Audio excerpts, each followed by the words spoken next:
Dr. Christie McMullen, welcome to the Elegant Warrior podcast. Oh my gosh, what an honor it is to sit across from you virtually. I wish we were in the same space, but one day.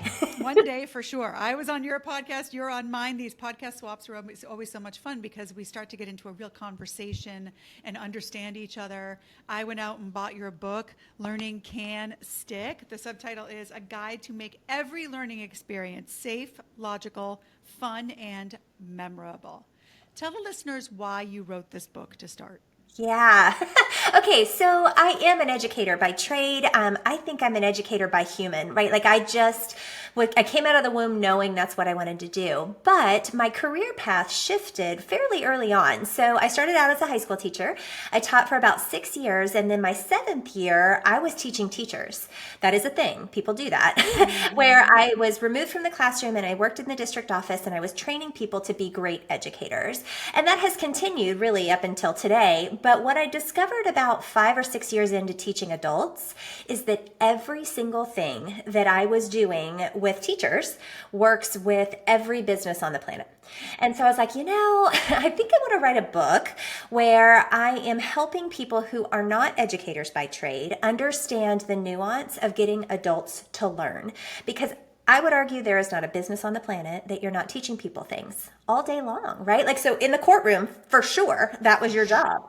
For sure. But there is an art to it. And so safe, logical, fun, and memorable is the art. How do you make all 4 of those things happen regularly? Yeah, it truly is something, I say that everyone's always advocating, and you say that everyone's always teaching, and it is so true.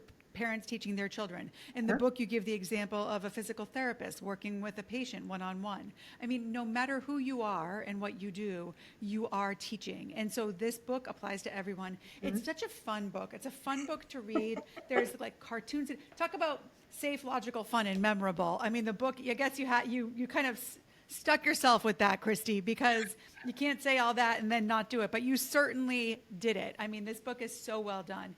I want to go through some of the things that you talk about in the book and just so that the listener can get a taste.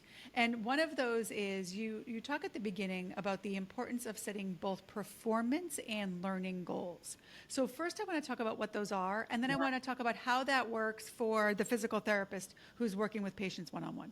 Yeah. Okay. Such a great question. And so I keynote quite often, right? And when I keynote, I try to ask good questions so that my keynote hits the target. Because if they wanted me to be inspirational and fun, great. But was there actually something specific that they wanted me to include? So this is where performance and learning objectives come in. So let's say that they bring me in and they want me to be a keynote speaker. My first question is, what will it look like if this is successful? Meaning, if I do a good job, what did people walk away with? That's a performance objective. That's what you're able to do after the experience. The learning objective is how you make that happen when we're together. So if the performance objective is that people will know how to make an environment safe, logical, fun, and memorable, right? Then the learning objectives would be that participants will talk to one another about what they think safe means. They will build a one-pager that's logical. They will, right? That's what we do in order to get to the target. So to translate it into the physical therapist space, which is a great one, is I want my patient to be able to perform these 4 exercises when I am no longer in the room. Right? That's the performance objective. The learning objective is sitting next to them and modeling for them what the exercise looks like, letting them practice, letting them tell me. So the idea is, 1, do you have a really clear target? Do you know what success looks like? And then 2, do we have the right steps to get to that target? I love it. It's the way that my brain is thinking of it, and was thinking of it when I read the book, is the performance is the what, and the learning is the how. 100%.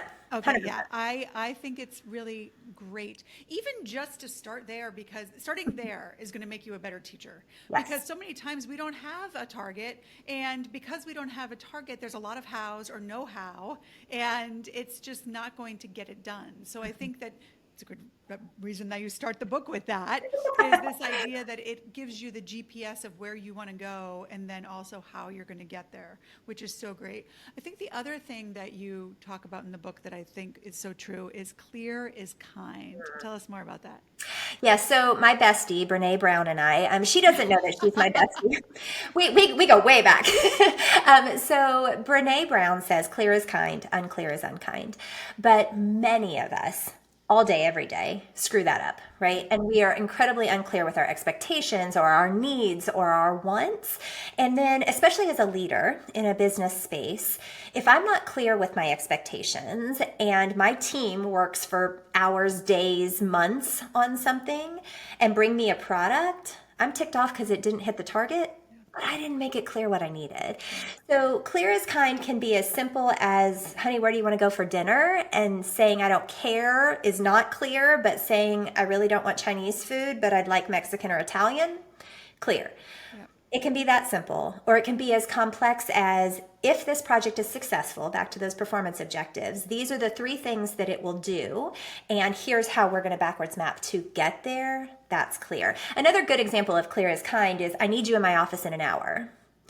What do you do for that hour? Yeah, stressed like crazy. Exactly. You never think, oh, I'm going to get a raise today. No, that's not where our head goes. So instead, I need you in my office in an hour. It's to talk about the Smith file because I'm meeting with the Smiths at 2:00 and you know more about them than I do. That's a fully different hour. Totally. I think that is so true. I would imagine that for a lot of the listeners and for myself, the struggle is you being clear first. Mm-hmm. Mm-hmm. And that's the work of the educator, to become clear first, right? Yeah. So you have to spend some time with yourself, right? Like, what am I trying to accomplish in this space? Why am I having this meeting, right? Like, we do this a lot in business, where we have meetings for the sake of meetings, and it could have been an email. And so our group, our intentionality group, actually works with people on stopping those meetings, right? There's a great book. I know you love books, so I'm going to add one to your list, called The Brain-Friendly Workplace. And in it, it talks about the 15-minute meeting, that no meeting really should be any longer than 15 minutes. Now, you can collaborate and you can do all kinds of things with more time, but the meeting itself, if it's longer than 15 minutes, you lose all your brilliant people. Mm-hmm. And we can't afford that, right? And if you waste time in a 1-hour meeting, that's a very costly waste of time, right? So let's pretend that everybody gets $100 an hour and you have 10 people in a meeting. Well, all of a sudden that meeting better produce something. But we don't do that. Yes. We meet for the sake of meeting and we miss it. So going back to clear as kind, as the leader, what do I want to accomplish in this meeting right now, right? Like this conversation, what do we want to accomplish in this conversation? Well, I want people to know that there is this book out there that they can find, right? I want them to know that I'm a kind of a fun person and that I'm not, a fly-by-night freak of nature. And I want them to get excited about adopting something. Well, if I know that that's where I'm headed, then I can say all the right things in the middle. And I think every leader wants to be really great at their job. Every person wants to be really great at their job. But we don't always set people up for success because we've not thought about what we're trying to accomplish. Yeah, I think clarity is so important in the courtroom. When I work with witnesses, we talk a lot about clarity and how to do that, how to be clear. And the goals at the start is a great way to begin. The thing that you talk about also that hadn't occurred to me as important until I read it is to ensure that the people who are doing the learning are connecting with each other. Tell the listeners about that. Yeah. So we've all been to a training, right? I don't think there's probably anybody listening right now who hasn't been trained in something, even if you go all the way back to school when you sat in a classroom, right?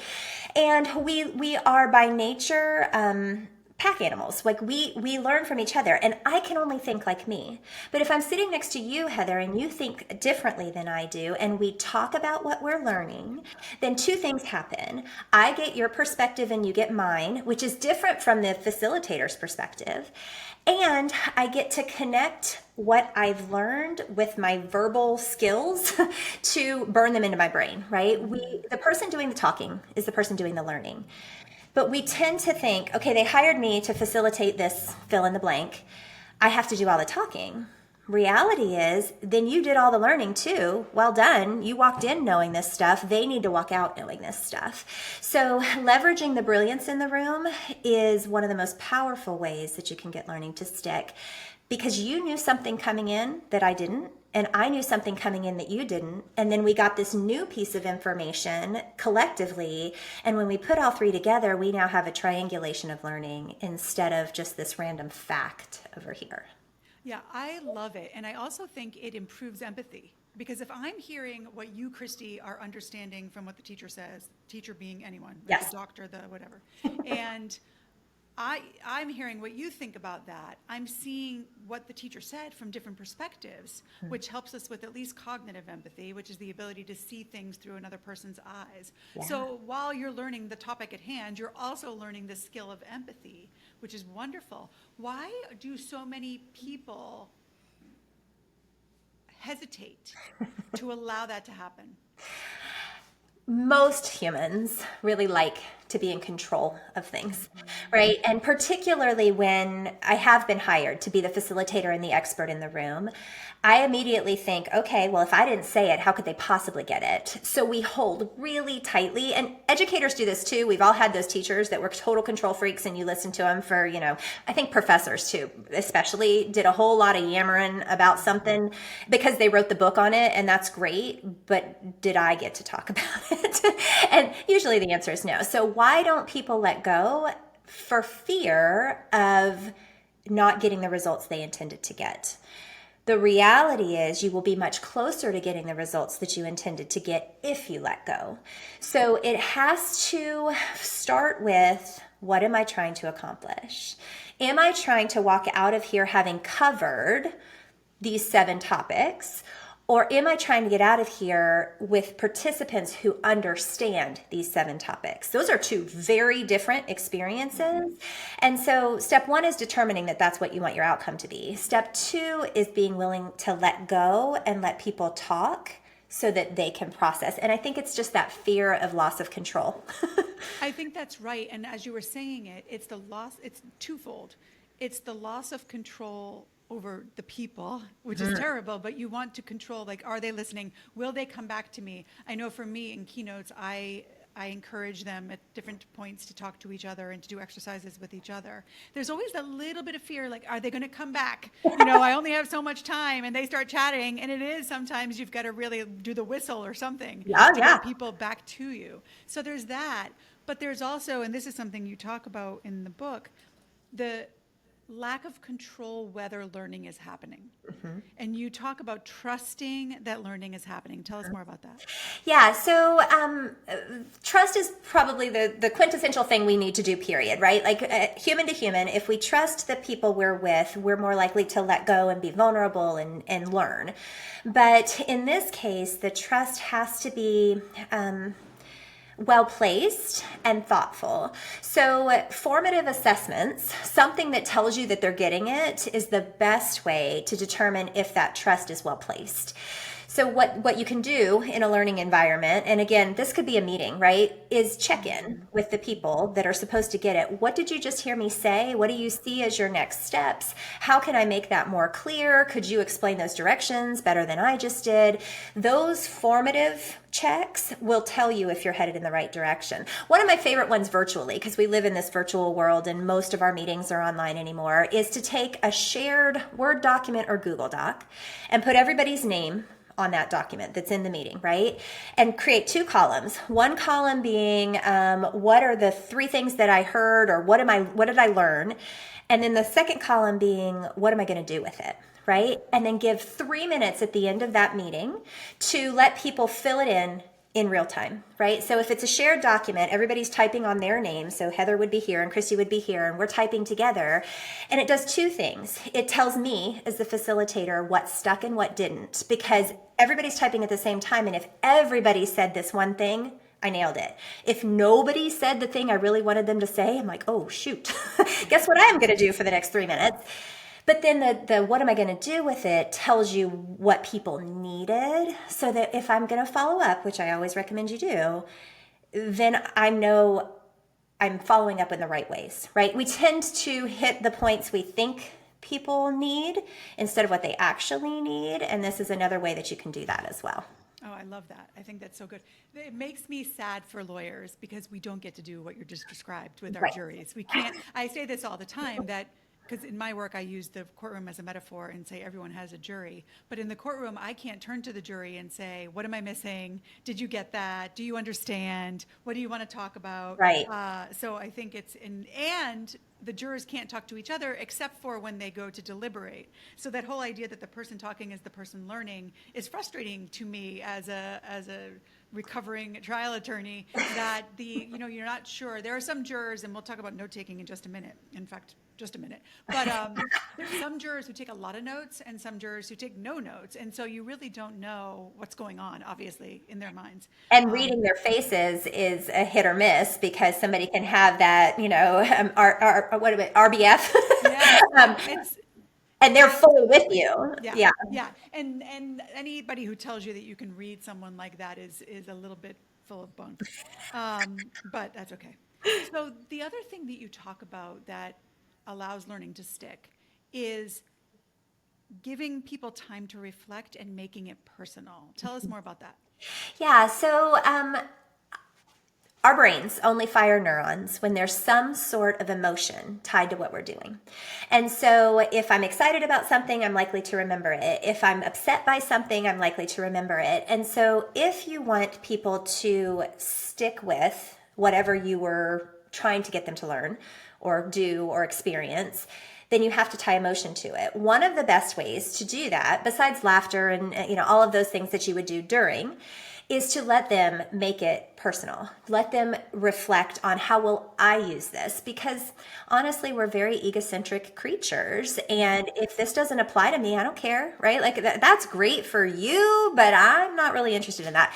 So it's also shifting people from this is a great in theory idea to this is how I'm going to use this idea. So it's often what's the one thing that you're going to turn around and take with you, or send yourself an email with the one thing that you walked away with from this training today.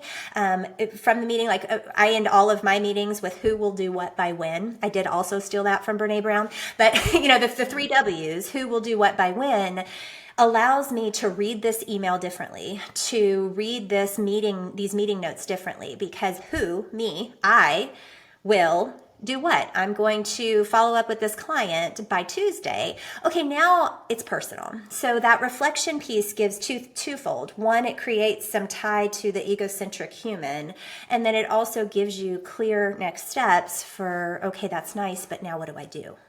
I love it. And I also, who will do what by when, it brings clarity, which is something that we've already talked about. Yeah. When I was thinking about the make it personal piece, and this may be because I'm reading this book, which is really hard to read. It's called Metaphors and Analogies, Power Tools for Teaching Any Subject. And it's written for teachers. I have to say, teachers out there, this book with its fine print and very complicated, I mean, it's a good book, but it made me feel for how much you study to become teachers and how much we sometimes think teaching is not, it's like easy and to learn. Not to do it well. Not to do it well. Not you at can all. take it, but you cannot do it well without some. Well, and honestly, the contrast to my book and that book was totally by design. Yes. Because I knew you can't. So Brene Brown is my bestie, but reading her books is so hard for me because she is so brilliant and she is cramming so much information into that brilliance, and I can't ask her questions. I'm like, But if I listen to her podcasts or I watch her TED Talks, I'm all of a sudden fully aware of what she's trying to teach me. So I tried to write the book more like you're having a conversation with me and giving you visuals and giving you space and asking you questions for that very reason. Yeah, because I will remember a lot more from your book. However, I will say with the metaphors and analogies, the author talks a lot to the teachers about when you're doing a metaphor, make it personal to the students as much as you can. And so it reminded me when you're talking about make it personal, how important it is. And in order to make it personal, the things we've talked about is sort of telling them, you have to do this or what will you do. But for metaphors and analogies, you have to know the your audience people. Yeah. in order to do that. Yeah, so I am blessed enough to have spoken to lots of different types of groups, right? So I worked with a group of lawyers. I've worked with mortgage brokers. I've worked with doctors and people who sell Medicare, right?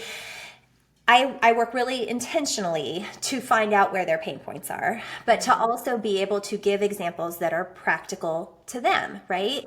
Instead of just saying, oh, all people should, it's okay. So if I'm speaking to people who sell Medicare, as an example, I'm going to talk to them about that 87-year-old patient who doesn't understand the difference between this plan and that plan, and they're scared and they're a little confused. How do you sell to somebody like that and make it safe, logical, fun, and memorable versus their caretaker who might be in their 40s and do understand and are just trying to get to the bottom line of what's this going to do for me? So yeah, knowing your audience is super important. And when you're doing a jury of your peers, that's hard because you don't know what types of people you're talking to, and you have to be a little more general, I'm sure.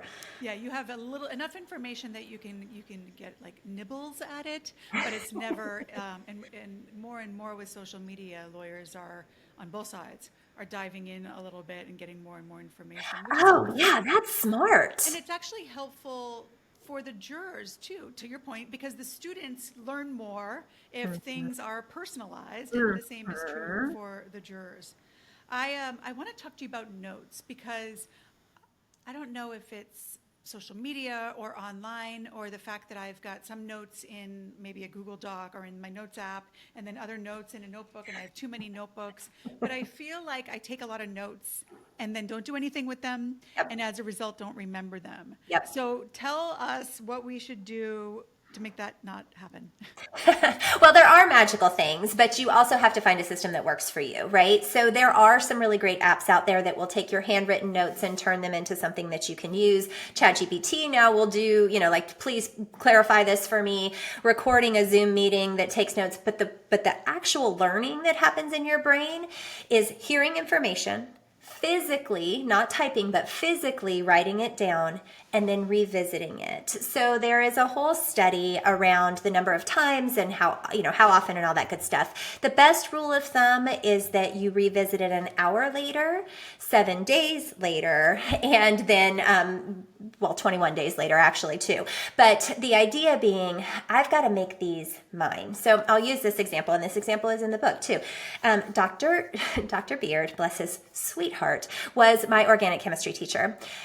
And I'm pretty sure that Satan himself wrote organic chemistry. And since he wrote the book, I'm pretty sure that he had an alliance. I don't know that. He was a lovely man. That's terrible. But the reality is I hated organic chemistry. And his note-taking style for us was that he used overhead projector transparencies, because I'm old, and they were in 4 different colors. And so I would copy exactly what he wrote on the board, and then I would slide that under my bed until test day. I'd pull it out. I'd cry because I had not one clue what was happening on that page, and I failed the test. Well, to break that cycle, what I discovered, and it took me a while, I'm a little slow, but I was also 19, so give me some credit. I had to make them mine. Those were his notes. If I want them to be my notes, I need to interact with the notes, right? So you take notes. Note taking is actually very simple. That's just copying. Note interacting and note making is what makes it stick. So I will frequently say, so one of the ways that I do this, especially in a training, is I give people a 1-pager of exactly what I really want them to know. So they don't have to write anything down. They're going to leave with everything I really want them to know. But those pages have a lot of space for people to interact with the learning. So if I'm talking about safe, for example, then I have 3 or 4 examples, and then I have some blank space, and I ask the room to fill in a way that they make it safe or a way that they make it logical. And then at the end, I ask them to go back and highlight 3 things that they're going to do. What I'm actually doing is I'm causing those connections in their brain to go from I wrote it down once to I revisited it, to I called out what I'm going to do. So your question about I take a lot of notes, but I don't really even know where they are. It's what do you do with the notes immediately that will change practice? So that would be my encouragement. Another color works great, right? Like, so if you wrote in blue, highlight in pink. so that you have a visual difference between what it is you're looking at. So like, actually, I'm a hot mess when it comes to actual note taking, if I'm honest, and I'm pulling this up. So for those of you watching, this might be a typical note taking moment for me if I'm talking to a podcast guest.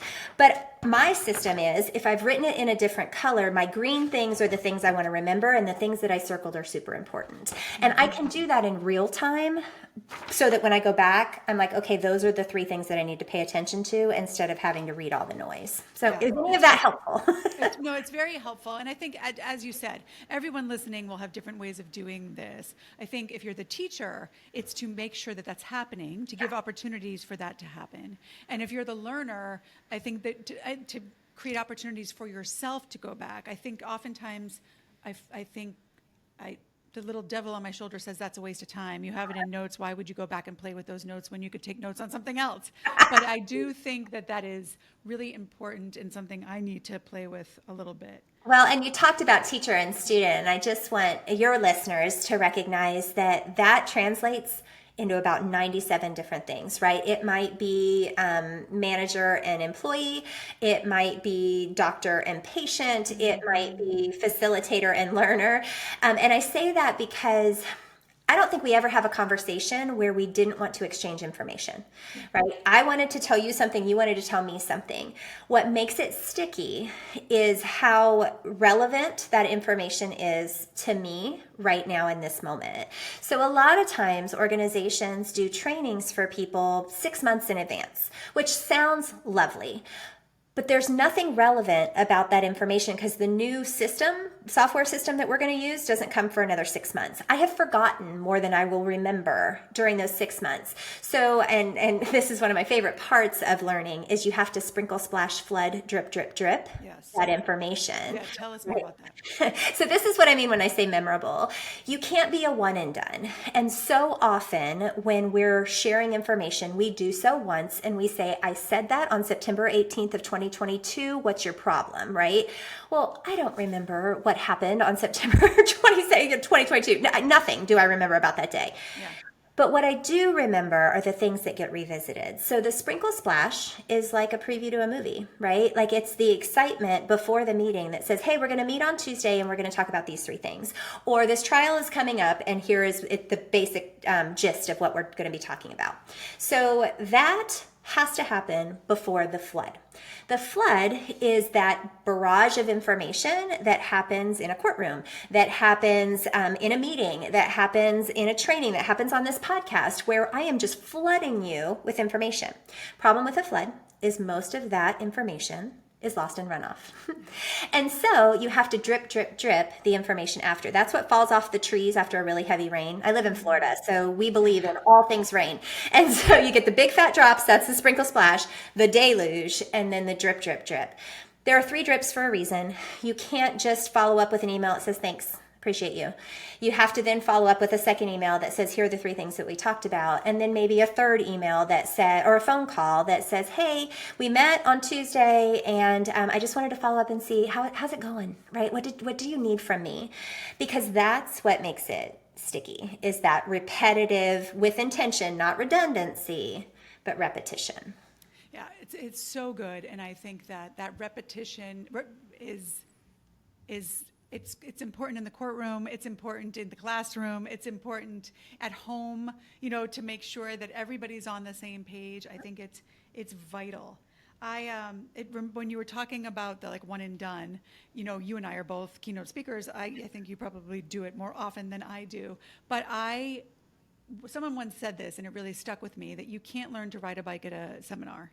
And that's one of the reasons that I get frustrated with keynote speaking is that you get up there once and you give your big flood, and then sometimes the organizers will give you the opportunity to do a little sprinkle before, and sometimes they give you the opportunity to drip later, but a lot of times they don't. And so it sort of feels like, I've always felt, and now I feel confirmed on this, that they're probably not learning that much.